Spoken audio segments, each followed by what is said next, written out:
October 1881. Tombstone, Arizona Territory. A town barely 2 years old, already more famous than cities that have stood for centuries.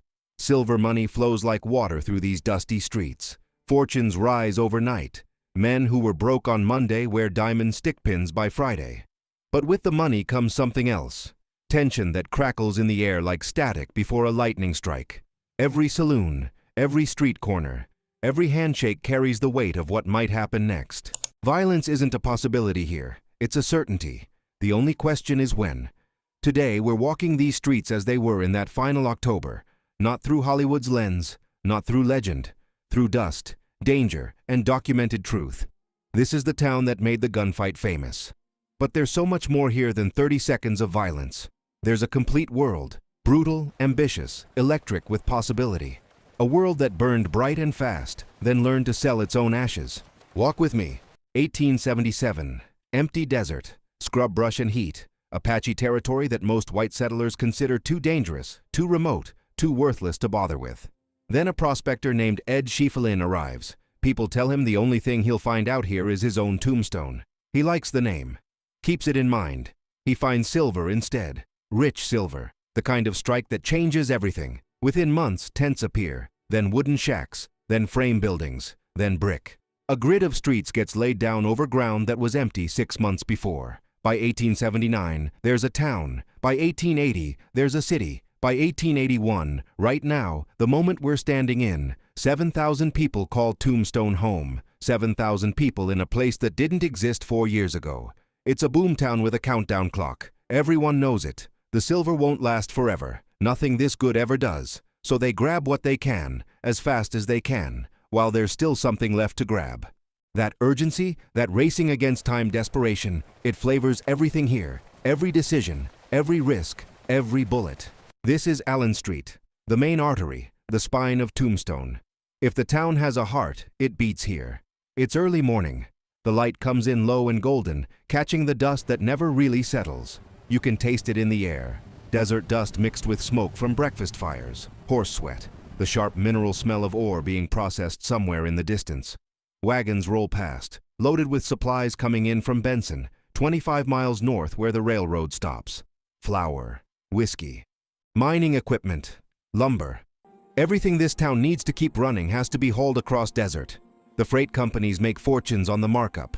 Horses stand hitched outside storefronts, heads down, patient. Their owners are inside conducting business. A lot of business happens early, before the heat becomes unbearable. You pass Spangenberg's gun shop. The window display shows Colt revolvers, Winchester rifles, ammunition by the case. Business is good. Everyone goes armed here. It's not paranoia, it's just practical. The gun shop sits next to a dry goods store, which sits next to a restaurant, which sits next to another saloon. Saloons outnumber every other business 3 to 1. Hafford's Corner Saloon, still locked at this hour. The serious drinking doesn't start until afternoon. The Grand Hotel advertising beds for 50 cents a night. Expensive, but they promise the mattresses don't have fleas. Whether that's true is another question. Everything here exists because of what's buried underground. Every nail, every board, every bottle of whiskey, every bullet, it all traces back to silver. The town is a machine for extracting wealth from stone, and every person here is either a gear in that machine or someone selling services to the gears. The wooden planks of the sidewalk creak under your boots. The sound echoes slightly in the morning quiet. But even now, even at dawn, you feel it. That electric charge in the air. Tension. Opportunity. The sense that anything could happen, and probably will. Tombstone doesn't sleep deeply. It never has. Now walk with me underground. In your mind, follow the silver down. Beneath our feet right now, hundreds of men work in darkness. The Lucky Cuss Mine, the Tough Nut, the Grand Central, the Contention. Claims stacked on claims, shafts dropping deeper every week. Some go down 200 feet, some push toward 400. The deeper they go, the hotter it gets, the more water they hit, the more expensive everything becomes. The work is brutal, drilling by hand into hard rock, setting charges. The concussion when they blow, it ruptures eardrums, collapses lungs if you're too close. Hauling ore up in buckets, one load at a time. The air down there is thick with rock dust and powder smoke. Men come up coughing. Some never stop coughing, but the silver keeps coming. or so rich you can see the metal veins running through the stone. Assayers go crazy trying to keep up with samples. The stamps mills run day and night, crushing rock into powder, separating silver from waste with mercury and chemicals. The sound of those stamps, boom, boom, boom, boom. It's the heartbeat of Tombstone. You hear it everywhere. You feel it in your chest. And the money flows. Ore to the mills, assays to the banks, wages to the workers, workers to the saloons, saloons to the gambling tables to the men who own the tables. Some of that money goes back into mining equipment, more shafts, deeper holes, but a lot of it just circulates, fast, hot, reckless. Money moved faster than laws could be written, faster than courts could settle disputes, faster than any system of order could keep up.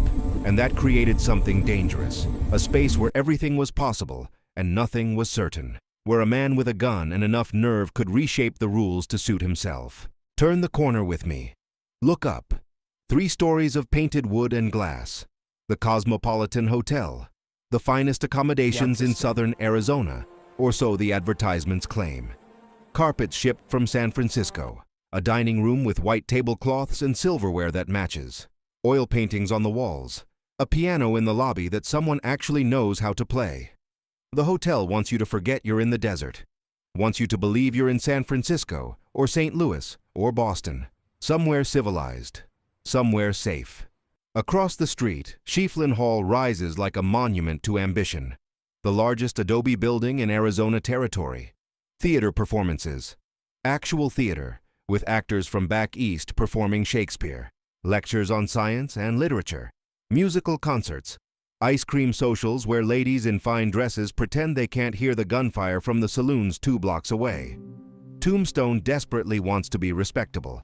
Wants to prove it's not just a mining camp, but a real city with culture and refinement. The wealthy mine owners, the business merchants, the bankers, they're building churches, planning schools, establishing newspapers that use words like progress and civilization. But respectability is a costume here, a mask worn over something rawer, because underneath all that white linen and piano music, the town still runs on gambling, liquor, prostitution, and violence. The same men who attend theater on Saturday night are placing bets on faro games by Monday.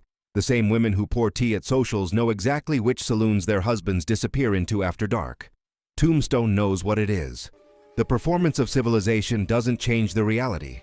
It just makes the contradiction more obvious, and maybe more dangerous. Now it's night. The sun drops fast in the desert, and when it goes, the town transforms.